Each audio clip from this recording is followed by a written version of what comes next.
कृष्ण जी कहते हैं, जीवन में बुराई अवश्य हो सकती है, मगर जीवन बुरा कदापि नहीं हो सकता। जीवन एक अवसर है श्रेष्ठ बनने का, श्रेष्ठ करने का और श्रेष्ठ पाने का। जीवन वह फूल है जिसमें कांटे तो बहुत हैं, किंतु सौंदर्य की भी कोई कमी नहीं है। प्रेम करो, झगड़ा करो, गुस्सा करो, मन नहीं है तो बात भी मत करो, लेकिन किसी से झूठा प्रेम तो मत करो। हो सकता है और नहीं हो सकता है, इनके बीच में सिर्फ एक शब्द का अंतर है, और यह शब्दों का अंतर ही आपके जीवन की दिशा निर्धारित करता है। शब्दों की ताकत को कम मत समझिए, क्योंकि एक छोटा सा हाँ और एक छोटा सा ना पूरी ज़िंदगी बदल देता है। हालात गरीब हो तो चलेगा, लेकिन सोच भिखारी नहीं होना चाहिए। सहन शक्ति इतनी रखो कि तुम्हें तोड़ने वाले एक दिन खुद बिखर जाएं, तुम्हें तोड़ते तोड़ते। कृष्ण जी कहते हैं कि किस धन का अहंकार करूं जो अंत में मेरे प्राणों को बचा नहीं पाएगा।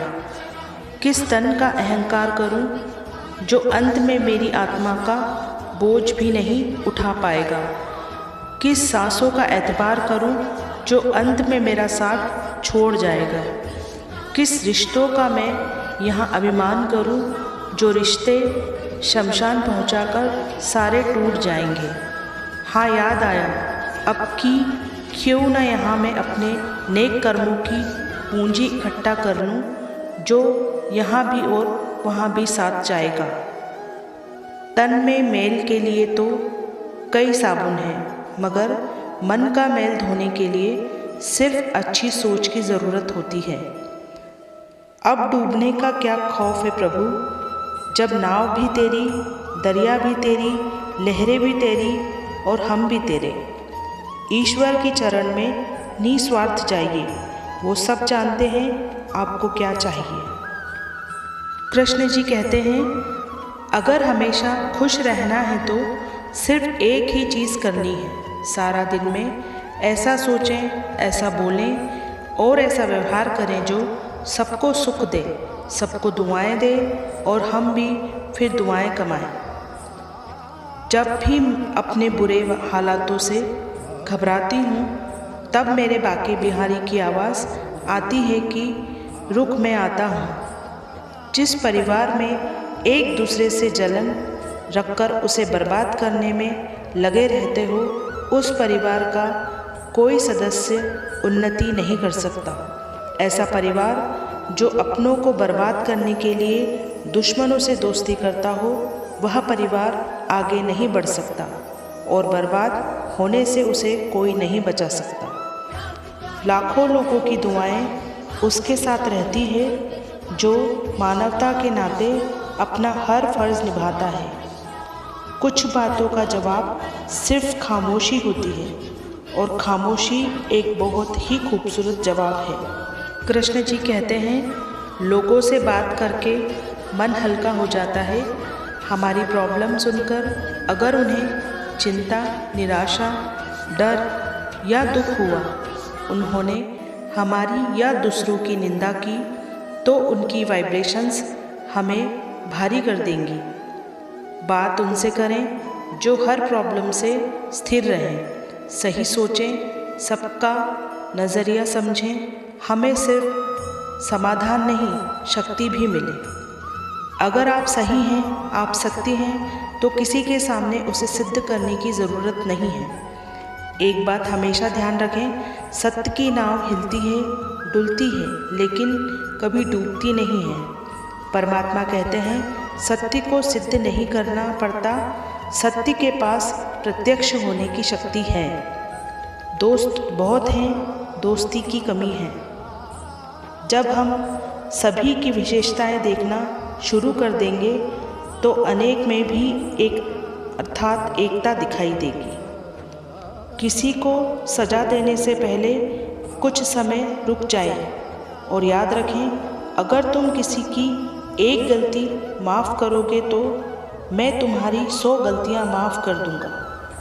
कृष्ण जी कहते हैं, किसी घर में एक साथ रहना परिवार नहीं कहलाता, बल्कि एक साथ जीना, एक दूसरे को समझना और एक दूसरे की परवाह करना परिवार कहलाता है।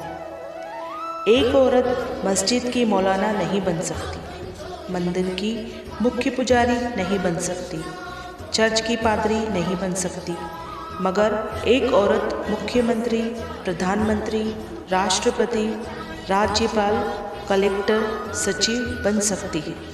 जो अधिकार धर्म नहीं दे सकता, वह अधिकार संविधान ने औरत को दिए हैं।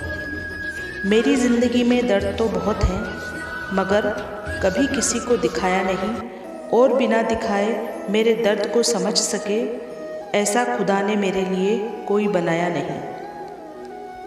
कांटे भी देता है और गुलाब भी देता है, अंधी आँखों को सुनहरे ख्वाब भी देता है। मांगू गर चिराग तो वो आफताब भी देता है। कैसे शुक्र करूं उस कृष्ण का, मैं थोड़ा मांगू वो बेहिसाब देता है। कृष्ण जी कहते हैं, किन सांसों का मैं एतबार करूं जो अंत में मेरा साथ छोड़ जाएंगी। किस धन का मैं अहंकार करूं जो अंत में मेरे प्राणों को बचा नहीं पाएगा। किस तन पे मैं अहंकार करूं जो अंत में मेरी आत्मा का बोझ भी नहीं उठा पाएगा। कृष्ण जी की अदालत में वकालत नहीं होती और यदि सजा हो जाए तो जमानत भी नहीं होती। कागज लागे किरकिरो सुरमा सहा न जाए, जिन नैनन में कृष्ण बसे दूजा कौन समाए। जीवन में जो चाहते हैं वह मिला है या नहीं, जो लक्ष्य निर्धारित किया था वह अब तक हासिल हुआ है या नहीं, इस बात की परवाह किए बगैर सदैव खुश रहें और नाचते रहें, क्योंकि यही है जीवन का सार। शरीर से प्रेम है तो आसन करें, सांस से प्रेम है तो प्राणायाम करें, आत्मा से प्रेम है तो ध्यान करें और परमात्मा से प्रेम है तो समर्पण करें। अपनी अवस्था को ऐसा शांत चित्त बना लो तो क्रोध का भूत दूर से ही भाग जाए। अगर हम किसी की कल्पना कर सकते हैं तो उसे साकार भी कर सकते हैं। सपने देखें पर उन्हें पूरा करने के लिए ईमानदारी से प्रयास करें।